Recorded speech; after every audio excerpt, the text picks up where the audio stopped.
सुप्रभात बच्चों, कैसे हैं आप सभी। उम्मीद है आप सभी खुश होंगे और स्वस्थ होंगे, वीडियोस देख रहे होंगे और अपना काम भी पूरा कर रहे होंगे। तो बच्चों रोज़ वीडियोस देखिए और वीडियो देखकर अपना काम पूरा करिए। बच्चों अगर कल की वीडियो को आपने देखा होगा तो आपको पता होगा कल हम कर रहे थे हमारी हिंदी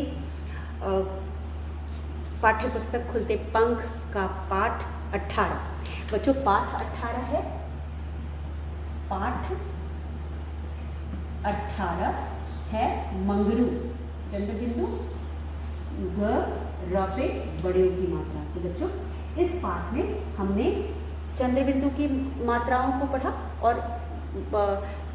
के मात्राओं के प्रयोग को देखा और एक कहानी पढ़ी जिसमें हमने मंगरू के बारे में पढ़ा था।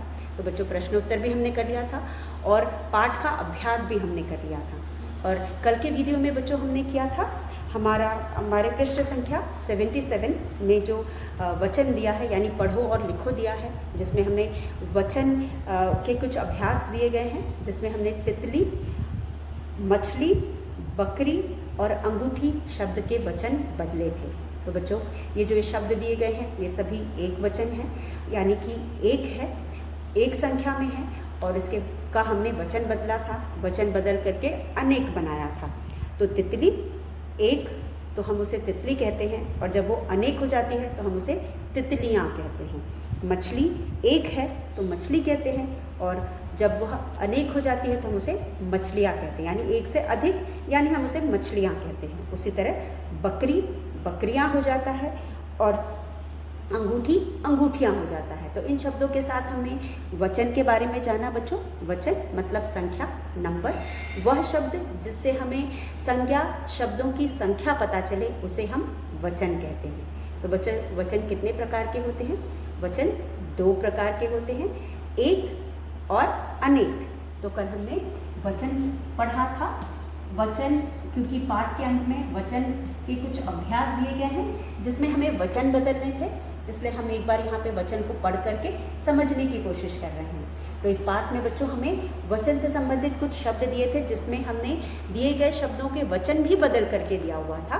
हमने उसे पढ़ करके समझा था और हमने पढ़कर ये समझा कि जब भी किसी शब्द के आखिर में बड़ी ई की मात्रा होती है तो उस शब्द का वचन बदलते समय हम उसमें या लगाते हैं और जो बड़ी की मात्रा आखिर में होती है उसको हम छोटी की मात्रा बना देते हैं। जैसे लड़की, जैसे कि ल ड़ क पे बड़ी की मात्रा की, ये है लड़की। लड़की का अगर हम वचन बदलेंगे, लड़की मतलब एक लड़की, और लड़की का हम वचन बदलेंगे तो ये हो जाएगा ल ड़ क पे छोटी की मात्रा की, य पे आ की मात्रा चंद्र बिंदु, लड़कियाँ, ये हो जाएगा लड़कियाँ। उसके बाद हमारे पास है लकड़ी, लकड़ी। लकड़ी में भी हमारे पास आखिर में बड़ी की मात्रा है। अब लकड़ी का जब हम वचन बदलेंगे तो ये हो जाएगा र पे छोटी की मात्रा ड़ी, य पे आ की मात्रा लकड़ियाँ। तो बच्चों यहाँ पे भी हमने वचन बदला, एक लड़की अनेक बनाया यानी एक से अधिक, लकड़ियाँ, एक लकड़ी लकड़ी, और जब एक से अधिक हो गई तो ये हो गया लकड़ियाँ। अब यहाँ पे एक वस्तु है इसलिए हम इसे एक कहेंगे और अगर यहाँ एक से अधिक है तो हम इसे अनेक कहेंगे, अनेक, अनेक। अब बच्चों एक को हम एक वचन कहते हैं, ये हो गया एक वचन। कोई भी वस्तु एक होता है तो हम उसे एक वचन कहते हैं। कोई भी वस्तु अनेक यानी एक से अधिक होता है तो हम उसे बहुवचन कहते हैं, क्योंकि बहु का मतलब क्या होता है? बहु यानी मेनी, अधिक, बहुत सारा। तो यहाँ पे बहुवचन हो गया। तो ये हमने व्याकरण में भी पढ़ा हुआ है, हमारी व्याकरण बुक में हम पहले ही वचन पढ़ चुके हैं।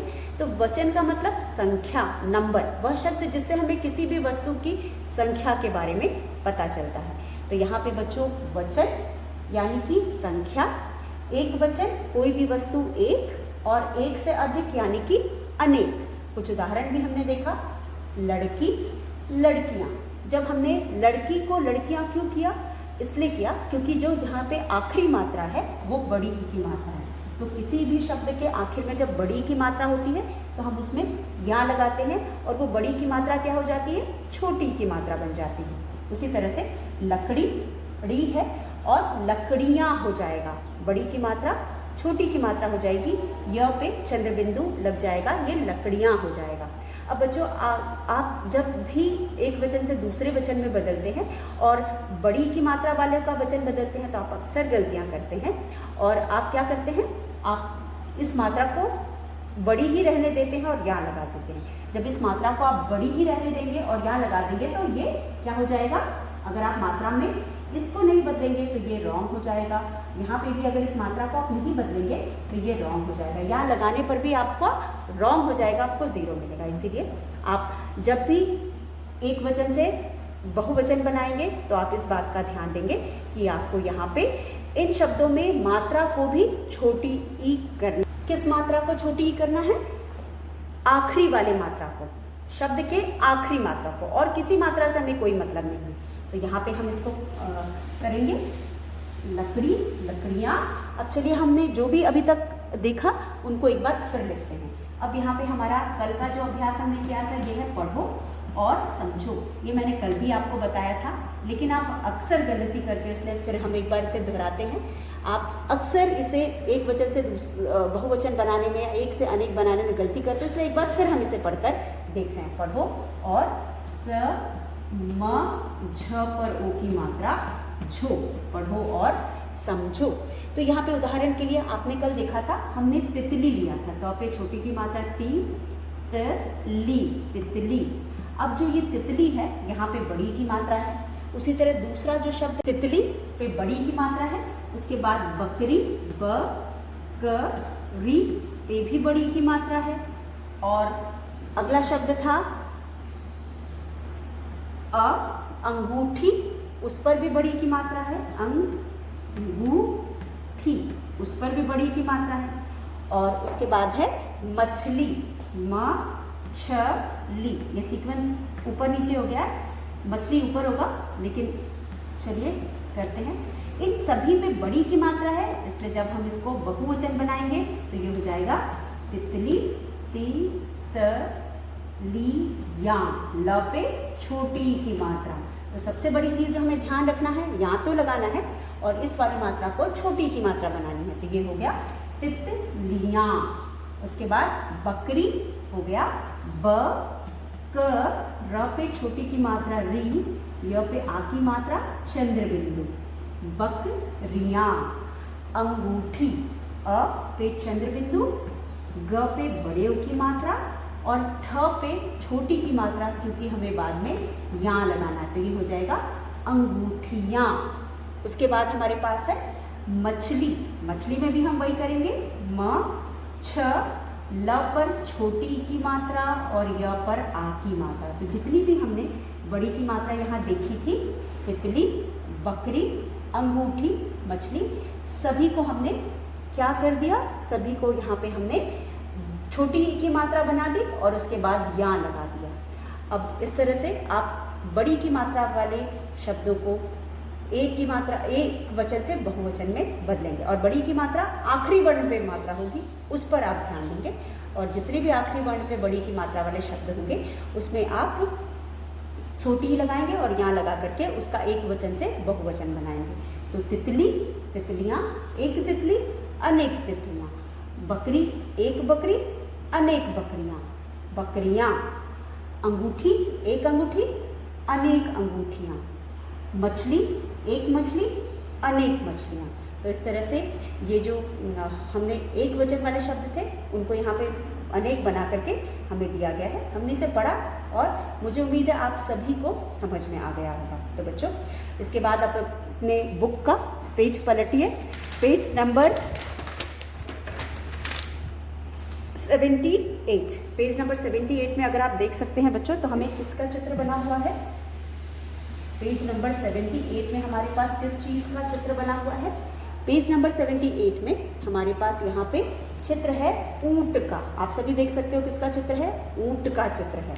बच्चों, इस पाठ में हमने ऊंट की कहानी पढ़ी, ये जो कहानी थी इसमें हमने ऊंट को भी के बारे में भी पढ़ा था। चित्र पूरा, प पे बड़े ओ की मात्रा पूरा करो, क र पे ओ की मात्रा करो, और अ पे अ की मात्रा, और रंग, रंग भरो, भ र पे ओ की मात्रा रो, भरो। चित्र पूरा करो और रंग भरो। अब यहाँ पे आप देख सकते हो बच्चों, चित्र किसका है? ऊंट का है। ऊंट का चित्र आपको समझ में आ रहा है, लेकिन वो बिंदियों द्वारा लिखा गया है, इसलिए यहाँ लिखा है चित्र पूरा करो। तो आप क्या करोगे? आप पहले बिंदियों को मिलाओगे, बिंदियों को मिला करके ऊंट के चित्र को पूरा करोगे, और उसके पीछे भी कुछ चित्र बना हुआ है, सीन है, उसे भी आप बिंदियों को मिला करके पूरा करोगे, और उसके बाद इसमें रंग भरेंगे। तो पीछे हम हरा रंग भर सकते हैं, नीचे हम भूरा रंग भर सकते हैं, और उसके बाद ऊंट के को भी हल्का भूरा रंग करके हम इस चित्र को पूरा करेंगे। तो पहले हम बिंदियों को जोड़ करके इसे पूरा करेंगे ऊंट के चित्र को, उसके बाद इसमें रंग भरेंगे। तो बच्चों, अभी पाठ में भी मैंने आपको बताया था ऊंट के बारे में, और उसकी विशेषता भी बताई थी, और बताया था वो कहाँ पाया जाता है। तो ऊंट को हम रेगिस्तान का जहाज कहते हैं। बच्चों, रेगिस्तान का जहाज ऊंट को इसलिए कहते हैं क्योंकि जो ऊंट होता है वो रेगिस्तान में या रेगिस्तान मतलब रेत में बहुत आराम से चल पाता है। आप सभी जानते हो रेत में चलना कितना मुश्किल होता है। तो रेत में हमें, जब पहले ज़माने में सवारी नहीं हुआ करती थी, लोगों को एक जगह से दूसरे जगह जाने की ज़रूरत पड़ती थी, तो वो रेगिस्तान से खूब दूर तक बिखरे रेगिस्तान से होकर जाया करते थे। तो वहाँ पे और कोई भी वाहन उनके पास नहीं था जिससे वो एक जगह से दूसरे जगह जा सके। तो क्योंकि रेगिस्तान में ऊँट पाया जाता है, इसलिए वो बना भी वैसा ही होता है। वो बहुत दिनों तक बिना पानी के रह सकता है, खाना के भी बिना रह सकता है, और उसके बाद अपने पैरों से चल सकता है। और जब अपने पैरों से मतलब वो उसके पैर रेगिस्तान में आसानी से चल सकते हैं, यानी रेत में आसानी से चल सकता है वो। तो जब दूर दूर तक रेत होती है तो उसको चलने में कठिनाई नहीं होती, लेकिन और आप किसी पशुओं को रेगिस्तान में नहीं चला सकते, क्योंकि रेगिस्तान आप जानते हो रेगिस्तान में बहुत रेत होती है और रेत में चलना थोड़ा मुश्किल होता है। तो जो आपका ऊँट होता है उसका जो नीचे का पैर होता है वो इस तरह का बना होता है कि वो आसानी से ऊँट रेत में चल सकता है। और जो ऊँट होता है रेगिस्तान में ज़्यादातर ऊँट की ही सवारी की जाती है, और ऊँट जो होता है वो बहुत दिनों तक बिना पानी के या खाना के रह सकता है, क्योंकि उसके पेट में एक थैली होती है जिसमें वो बहुत सारा पानी स्टोर करके रख लेता है, और बहुत दिनों तक अगर सफ़र करना हो तो आराम से बिना खाए पिए वो रह सकता है। उसके बाद बच्चों, जैसा कि आप जानते हो जो ऊँट होता है उसका दूध भी पिया जाता है, और ऊँट का दूध बहुत पौष्टिक होता है, हमारे स्वास्थ्य के लिए बहुत अच्छा होता है। तो रेगिस्तान में ज़्यादा ऊँट पाए जाते हैं तो लोग उसके ऊँट के दूध को भी पीते हैं या अपने बाकी के खाने पीने के प्रयोग में लाते हैं। और ऊँट का जो दूध होता है वो उसमें औषधीय गुण भी होते हैं, इसलिए भी लोग उसे पीते हैं। और उसके बाद बच्चों, आप सभी जानते हो रेगिस्तान में दूर दूर तक पानी, मतलब बहुत दूर पानी लेने जाना पड़ता है। पानी, वहाँ बारिश कम होती है, इसलिए पानी की कमी होती है, और पानी की कमी होती है तो हम ऐसे पशु को रखना पसंद करेंगे जो बहुत ज़्यादा पानी नहीं पीता और बहुत ज़्यादा दिन तक बिना पानी के रह सकता है। इसीलिए सामान ढोना हो या फिर रेगिस्तान में चलना हो तो हम इसी पशु का उपयोग करते हैं। और इन सब गुणों की वजह से, इन सब बातों की वजह से, विशेषताओं की वजह से ऊँट को हम रेगिस्तान का जहाज भी कहते हैं। अब बच्चों, उसके नीचे एक और प्रश्न है हमारे पास, ये तो हमने कर लिया। उसके नीचे हमारे पास दूसरा जो प्रश्न है इसी पृष्ठ पे है, यहाँ ऊँट, यहाँ ऊँ और ट, ऊँट का मालिक, पे आ की मात्रा, का मालिक, ऊँट का मालिक कौन है। अब यहाँ पे एक आपको पहेली दी गई है, चित्रों वाली पहेली। चित्रों वाली पहेली आपने मैगजीन्स में देखा होगा, अगर आप चंपक वगैरह पढ़ते होंगे तो उस तरह की पहेलियाँ आपने कहीं देखी हो, जहाँ पे हमें खजाना ढूंढना होता है, हमें रास्ता दिया होता है, भूल भुलैया की तरह रास्ता बनाया गया होता है, और उसके बाद हमें उस भूल भुलैया में जाकर के खजाने तक पहुंचना हो। तो इस तरह के पहेली आपने बहुत सारी बुझाई होगी। और बच्चों, जो इस तरह की पहेलियाँ होती हैं वो हमारे दिमाग को टेस्ट करने के लिए होता है। तो आप कितने समझदार हैं। तो यहाँ पे भी दो मालिक बने हुए हैं। यहाँ पे एक ऊंट का चित्र है, ऊंट का चित्र है, ये ऊंट का चित्र बना हुआ है। और ऊंट के चित्र के आपने देखा है उसमें एक रस्सी बंधी हुई है और इस तरह से ऐसे करके भूल भुलैया टाइप रास्ता है। यहाँ पे दो आदमी बने हैं, आदमी बने। कितने आदमी हैं? दो आदमी हैं और इन दोनों आदमियों के हाथ में रस्सी है। एक रस्सी ऊंट से बंधी है और दूसरा सिरा किसके पास है? एक यहाँ पे सेठ है और एक साधारण आदमी है। हमें ये पता करना है कि ऊंट की जो रस्सी है वो किसके हाथ में है। तो जब हम ऊंट की रस्सी को पकड़ करके इस रास्ते में चल करके जाएंगे तो आपको ऊंट की रस्सी को छोड़ना नहीं है। ऊंट की रस्सी को पकड़ करके इस रास्ते पर चल के जाएंगे तो जो ऊंट की रस्सी इन दोनों आदमियों के हाथ में आएगी वो आदमी इस ऊंट का मालिक है, यानी ये ऊंट उस आदमी का है। तो आप इस पहेली को भी अपनी किताब में करेंगे, मज़ा आएगा। तो बच्चों, इसको करने के बाद हमने इस पार्ट में जो भी अभ्यास बुक में दिए गए वो सब हमने कर लिया है।